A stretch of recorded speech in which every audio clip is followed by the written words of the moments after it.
सो आगे बढ़ते हैं नेक्स्ट क्लास और सिलेक्शन प्रोसीजर, जो कि डिवाइड एंड कनकर में हम इतनी सारी चीज़ों को टर्म्स नए नए पढ़ते जा रहे हैं, उन्हीं में से एक सिलेक्शन प्रोसीजर भी है। तो क्या होता है ये, an array of an element and integer के दे रखा होता है इनपुट में। आउटपुट में क्या है, रिटर्न करना है पोजीशन ऑफ के स्मॉलेस्ट एलिमेंट।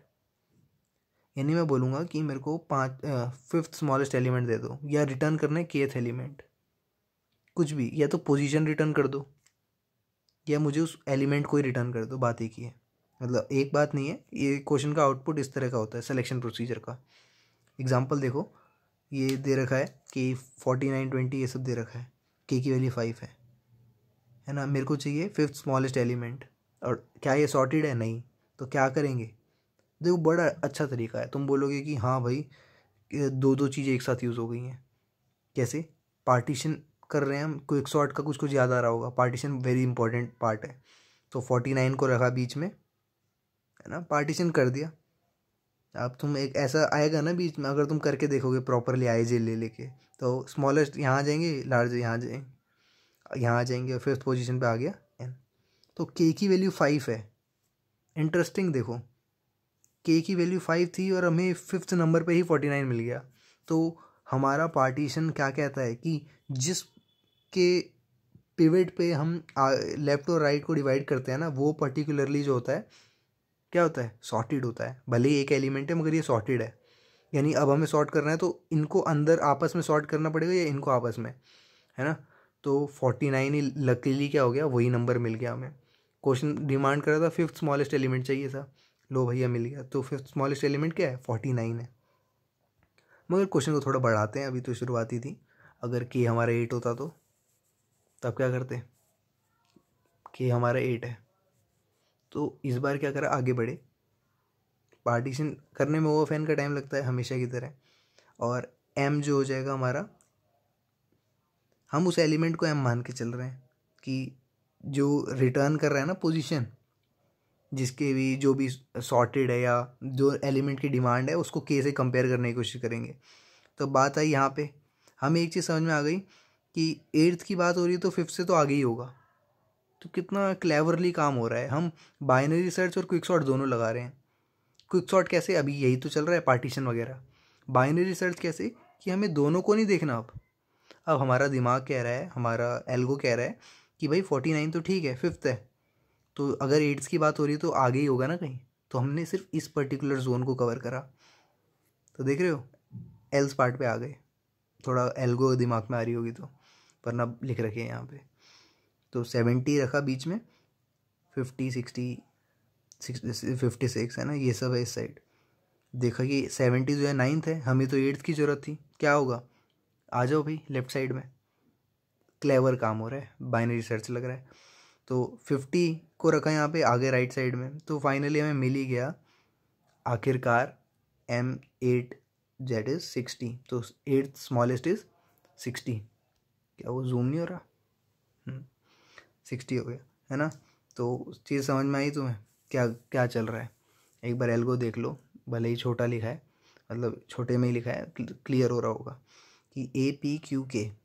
ए यानी एरे, पी यानी पहला वाला, क्यू यानी आखिरी वाला, और के इज़ द जो हमें एलिमेंट फाइंड करना है। पी अगर क्यू एक ही एलिमेंट है तो वही हमारा रहेगा एलिमेंट, क्या बोल सकते हैं। बस ध्यान रखना, ऐसा ना हो के की वैल्यू 5 हो और एलिमेंट एक ही हो, तो हम फिफ्थ एलिमेंट कैसे फाइंड कर सकते हैं। मैं बोलूँ फिफ्थ स्मॉलेस्ट एलिमेंट बताओ और एरे एक ही का है, तो दिस इज़ नॉट पॉसिबल, ठीक है। M is equals to partition APQ। ये तुम्हें पता है ऑफ एन टाइम लेता है। ये ब्लैक कलर से जो लिख रखा है, ये जर्नली कह रहा हूँ, ये उसलिए लिखा है कि जब हम रिकर्सिव वो बनाएंगे, रिकरेंस रिलेशन बनाएंगे, तब काम आएगा टाइम के लिए। एम हमने निकाला पार्टीशन APQ, अगर हमारे एम के बराबर आ जाता है, कितनी अच्छी बात है। जैसे हमारा वो 5 वहाँ ढूंढ रहे थे, 5 वहीं आ गया, एम इज इक्वल्स टू 5 ही हो गया, के की वैल्यू भी 5 थी तो रिटर्न कर दो ए के। नहीं तो अगर के की वैल्यू छोटा है तो हम, के की वैल्यू स्मॉल है एम से, समझ रहे हो, तो हमें कहाँ जाना है, लेफ्ट साइड में जाना है, तो पी से M-1 तक जाएंगे। के की वैल्यू एल्स पार्ट में के की वैल्यू ज़्यादा आ गई, यानी M+1 से क्यू जाएंगे, जो कि 8 के लिए आई थी, ज़्यादा आ गई थी ना, तो हमने 49 को नहीं चूज़ करा, आगे बढ़ गए। समझ में आ रहा है ना, ये इसी रेफरेंस को ले रहा हूँ मैं। के की वैल्यू ज़्यादा आ गई थी क्योंकि ये 5वें पे है, हमें तो 8 चाहिए, तो हम कहाँ जाएंगे, राइट साइड आ जाएंगे। तो इसलिए m+1 से जाएंगे q तक।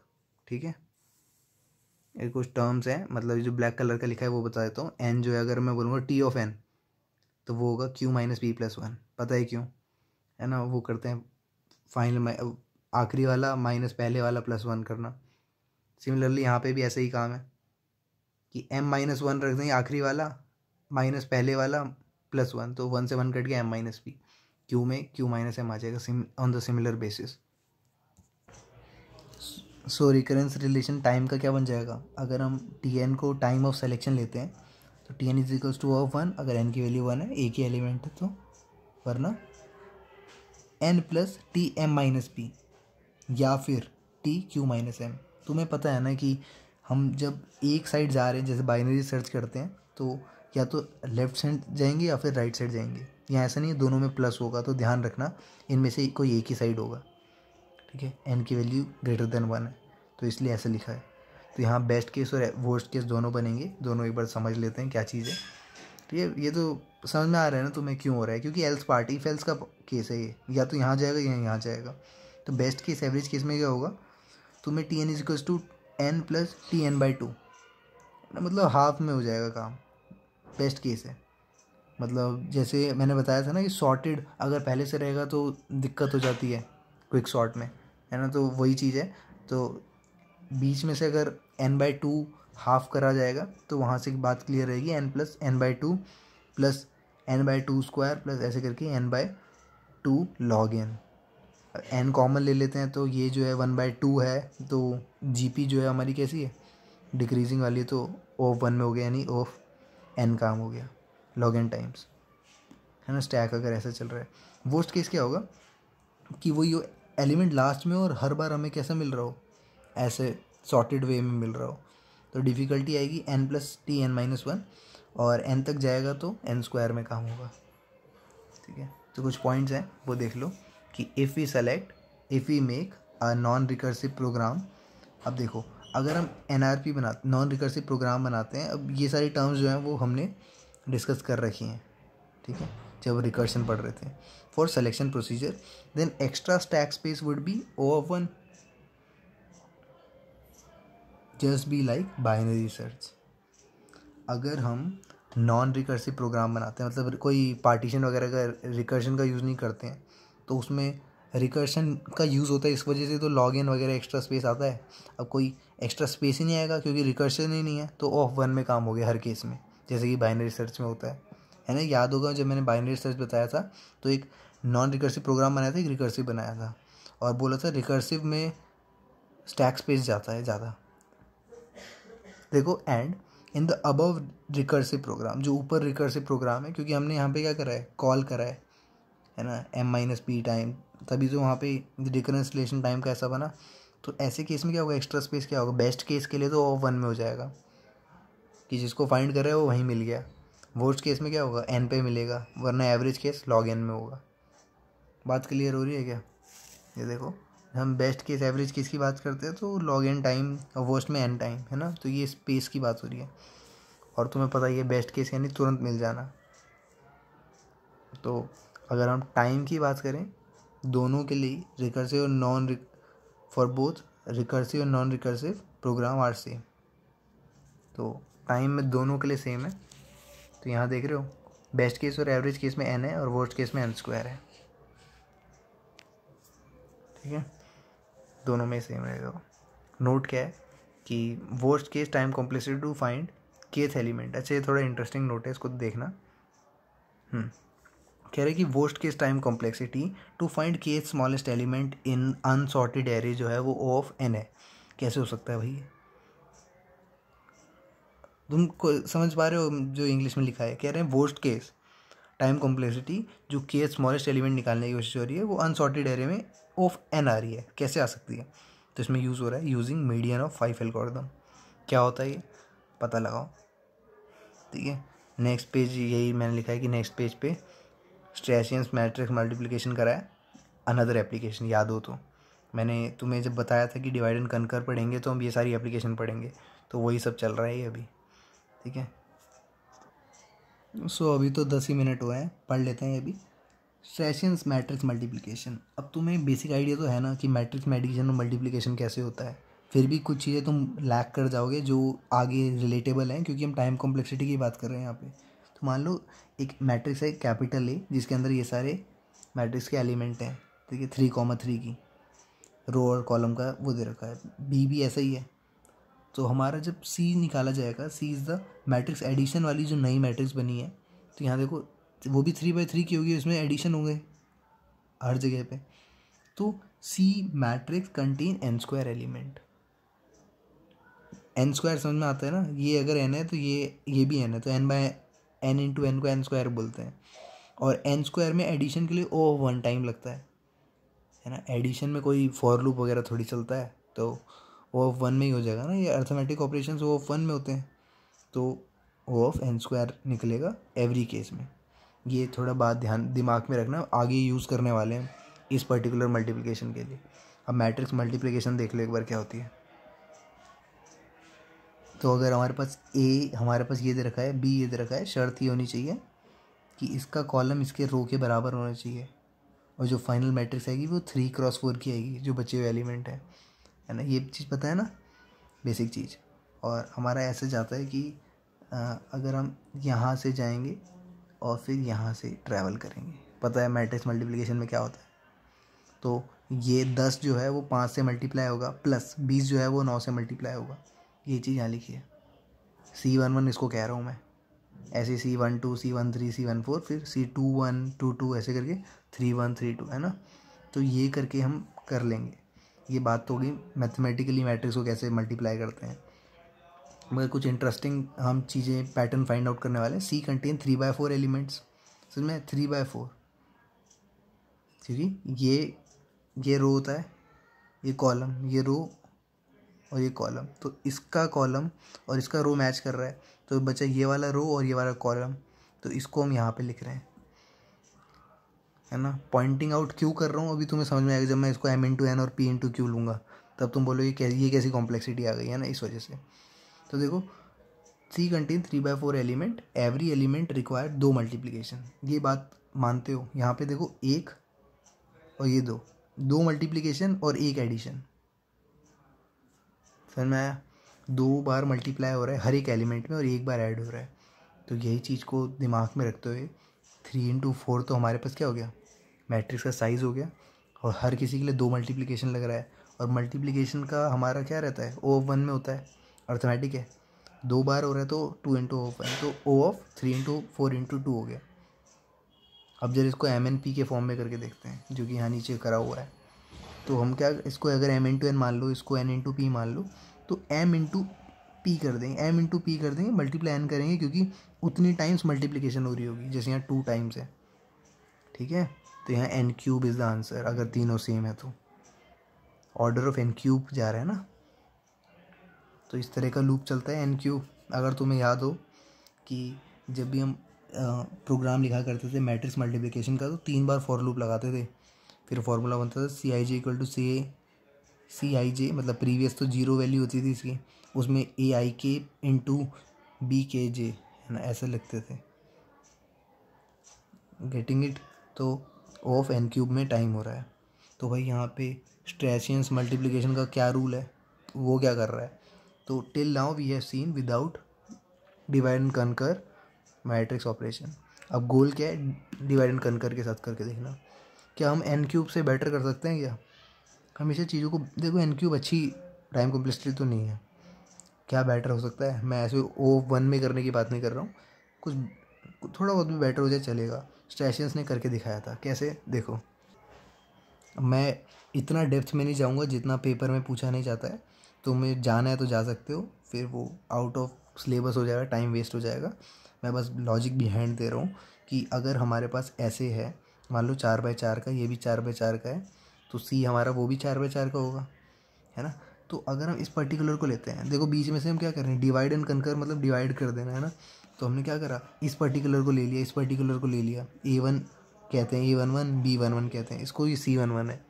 तो C11 जो है वो A11 B11 plus A12 B21 ऐसे ही करके सारे करें। तुम्हें बताने की ज़रूरत है ये कैसे आया है, तो देख लो। A11 हम यहाँ से क्या जाएंगे, हॉरिजॉन्टल जाएंगे, यहाँ से वर्टिकल जाएंगे, हमेशा याद रखना, यहाँ से हॉरिजॉन्टल, यहाँ से वर्टिकल। A11 को B11 से मल्टीप्लाई करा, लिख दिया। एक बता रहा हूँ, बाकी तुम खुद देख लो, ठीक है। फिर यहाँ से ऐसे जा रहे हैं, A12 लिखा और यहाँ से नीचे जा रहे हैं, that is B21। Same goes to बाकी सब में। तो एक चीज़ समझ में आती है, 1 2 3 4 5 6 7 8 8 बार मल्टीप्लाई कर रहे हैं और 4 बार ऐड कर रहे हैं। इस नंबर को थोड़ा ध्यान रखना। तो एक मैट्रिक्स मल्टीप्लिकेशन के लिए MM बोलूँगा मैं मल्टीप्लिकेशन और MA बोलूँगा एडिशन, ठीक है। तो एक मैट्रिक्स मल्टीप्लिकेशन 4/4 के लिए हमें 8 मैट्रिक्स मल्टीप्लिकेशन करने पड़ रहे हैं 2/2 के, और 4 मैट्रिक्स एडिशन करने पड़ रहे हैं 2/2 के। समझ में आया? वो 2/2 लिया था मैंने। अब देखो रिकर्सिव कॉल होगा तो वो 1/1 भी पहुँचेगा, उसकी टेंशन नहीं लेनी, हमें बस एक लेयर सॉल्व करनी है, बेस केस लगा देंगे, वैसे ही सिलेबस के बाहर भी है, ठीक है। एक एग्जांपल देख लो, अगर एक मैट्रिक्स मल्टीप्लिकेशन करनी है 64/64 की मैट्रिक्स की, तो हैरान हो रहोगे कौन करेगा ऐसी मैट्रिक्स को मल्टीप्लाई। तो होता है, मशीन लर्निंग में इन्हीं चीज़ों पे काम होता है। तो 8 बार तुम्हें 32 × 32 मैट्रिक्स को मल्टीप्लाई करना पड़ेगा और 4 बार तुम्हें एडिशन करना पड़ेगा। सेम गोज़ टू अगर n/n की है तो n/2 × n/2 टाइम्स 8 बार तुम्हें मैट्रिक्स मल्टीप्लिकेशन करना पड़ेगा और 4 बार तुम्हें मैट्रिक्स एडिशन करना पड़ेगा। तो हमें एक चीज़ समझ में आती है कि रिकरेंस रिलेशन टाइम का निकालें। अगर time of multiplying two matrix of size n × n using divide and conquer algorithm लगाया जाए तो क्या होगा। तो डिवाइड एंड कनकर क्या करेगा, O1 लगेगा साइज़ अगर 2×2 से छोटा है, वरना 8 बार मल्टीप्लिकेशन है ना, और 4 बार एडिशन। अब तुम हैरान होगे स्क्वायर कैसे आया, इसलिए मैंने तुम्हें मैट्रिक्स एडिशन बताया था कि एडिशन के टाइम पे क्या होता है, वो n² बढ़ जाता है ना, बिकॉज मैट्रिक्स एडिशन क्या रिक्वायर करता है, n² टाइम, जैसे कि डिस्कस करा था। नहीं याद है वो पीछे जाके देख लेना। तो Tn = 8Tn/2 + n², ये क्रक्स आ गया, ये चीज़ आ गई हमारी असली, ठीक है। अगर हम इसको log n बार अगर स्टैक स्पेस देखें तो ये n³ भी आ रहा है, क्योंकि डिवाइड एंड कनकर भी कुछ कर नहीं पाया खास, n³ में ही ला पाया। स्ट्रैशियंस ने बोला भाई साहब मेरे को एक चीज़ दिख रही है इसमें, कुछ नई चीज़। लोगों ने पूछा क्या भाई, हम क्या कर सकते हैं, मल्टीप्लिकेशन 8 बार की जगह 7 बार करते हैं, एडिशन 14 बार कर दो, सॉरी 18 बार कर दो, ठीक है। मल्टीप्लिकेशन तो हम 7 टाइम्स कर रहे हैं, एडिशन 18 टाइम्स हो जाएगा। कैसे होगा, इन डेप्थ जाना है तो पढ़ो विकिपीडिया भाई, ठीक है। और सिलेबस के बाहर है तो चिंता मत करना, जो सिलेबस के अंदर रहना चाहते हैं, बाकी तो पढ़ सकते हैं, काफ़ी इंटरेस्टिंग टॉपिक है। अगर ज़्यादा है तो 7Tn/2 और 18Tn/2 का होल स्क्वायर। तो अगर हम इसको देखा जाए, Tn = 7Tn/2 + 4.5 n² हो जाएगा, है ना। और इस पर्टिकुलर चीज़ के लिए हम क्या करेंगे, ये तो कांस्टेंट इसको हटा देते हैं, तो ये बन जाएगी स्ट्रैशियंस की, ये स्ट्रैशियंस की इक्वेशन बन जाएगी अगर हम टाइम का रिकरेंस रिलेशन की बात करें, है ना। क्योंकि 2 का स्क्वायर क्या होता है, 4 होता है, 18/4 जो होता है 4.5 होता है, तो ये सब तो कांस्टेंट है, इनको छोड़ सकते हो। तो इससे क्या हुआ, अच्छी बात ये हो गई कि अगर हम 7 log n लें और n को नीचे रखें अकॉर्डिंग टू लॉगरिथमिक लॉज, तो हमारा पास O(n) 2.81 में काम हो जाता है, जो कि n³ में जो हो रहा था वो 2.81 में हो रहा है। कितनी अच्छी बात है। तो स्ट्रैशियंस ने कुछ डेफिनेटली अच्छा काम किया, इसलिए उसका नाम बार बार लेना पड़ रहा है। तो कुछ कंक्लूजन्स हैं और कुछ do it your self DIY हैं। तो कंक्लूजन क्या है कि अगर non DAC divide and conquer का यूज़ करे बिना ट्राई करेंगे तो स्टैक स्पेस तो O(1) लगेगा, टाइम कॉम्प्लेक्सिटी n³ रहेगी। और अगर हम 8Tn/2 + n² वाला यूज़ करेंगे तो log n में स्टैक स्पेस लग जाएगा, टाइम कॉम्प्लेक्सिटी n³ रहेगी। एक बात बताओ, स्टैक स्पेस एक्स्ट्रा क्यों दें, इससे अच्छा तो यही कर लें, है ना। मगर उससे भी अच्छा क्या निकला, 7Tn/2 + n², जिसमें log n तो ले रहा है स्टैक स्पेस, मगर टाइम कम कर दे रहा है। और ह्यूमंस को आज के टाइम पे टाइम ज़्यादा ज़रूरी है रेदर देन स्पेस। स्पेस बहुत है, टाइम को बैकवर्ड नहीं ले जा सकता। ठीक है, डू इट योरसेल्फ में क्या है, कॉन्टिन्यूस मैक्सिमम सब एरी सम, ये वाला भी मैंने लिखा था उसमें एप्लीकेशन में पार्ट में। अगर तुम काउंट कर रहे होगे कि हाँ इन्वर्जन भी हो गया, ये भी हो गया, वो भी हो गया, तो ये रह गया था, ये तुम खुद देखना। एक और है closest pair in given array of n points of X Y plane. ठीक है, एक्स वाई प्लेन है, एरे दे रखे हैं, n पॉइंट्स दे रखे हैं, उसमें क्लोजेस्ट पेयर ढूंढना है। ये वाले ट्राई करना, नेट पे फाइंड आउट करना, मज़ा आएगा अगर इंटरेस्ट है तो। तीसरा है कि तुम्हें ऐसा दे रखा है कि एक एरे में इंक्रीजिंग ऑर्डर में दे रखा है और एट सम पॉइंट आगे जाके डिक्रीजिंग ऑर्डर में है, तो तुम्हें बताना है डिक्रीजिंग ऑर्डर का पहला एलिमेंट कि टाइम कॉम्प्लेक्सिटी और position of first element in decreasing order. ये ट्राई करने की कोशिश करना। और out of the blue 2 time complexity के क्वेश्चन आ गए, घबराने की बात नहीं है। जो हमने टाइम कॉम्प्लेक्सिटी पढ़ रखी थी ना, कैसे निकाली जाती है, उसी का एक छोटा सा रूप है जो हमें रिफ़्रेश करवा रहे हैं। और हम मैट्रिक्स एडिशन भी डालेंगे इसमें। देखो क्या हुआ कि हमारे पास एक एल्गोरिथम दे रखी है जिसमें छोटा है या बराबर है 1 से, तो रिटर्न कर दो ये। तो अब ये मैटर नहीं करता है, बस सिंपल सा है, तो ओ 1 में हो जाएगा। कोई लूप नहीं है तो ए ओ 1 में हो जाएगा। और रिटर्न करो 3a(n/2 + 5a(n/2 + ma), that is matrix addition. ma बताने का मतलब क्या है, क्वेश्चन में अगर कुछ भी ऐसा दे रखा होगा तो तुम्हें बताएंगे वो अलग से कि उस पर्टिकुलर फंक्शन में के अंदर क्या क्या है। तो यहाँ बता रखा है कि ma मतलब मैट्रिक्स एडिशन है और 2 इनर फॉर लूप है, यानी n² निकल के आ रहा है यहाँ से। ठीक है, और ये जो चीज़ें काफ़ी कंफ्यूज हो जाओगे तुम, इस वजह से इस क्वेश्चन को रखा गया। तुम बोलोगे कि 3a और 5a लो 8a हो गया, नहीं करना ऐसा कुछ, मत करना। ठीक है, नॉट कंसीडर्ड। यहाँ पे इसको इस तरह से समझो कि इस पर्टिकुलर, देखो रिकर्शन, इसको रिकर्सिव कॉल हो रही है ना n/2 करके, तो इस पर्टिकुलर को कॉल हो रही है, उसके बाद 3 से मल्टीप्लाई हो रहा है, ऐसे समझना है।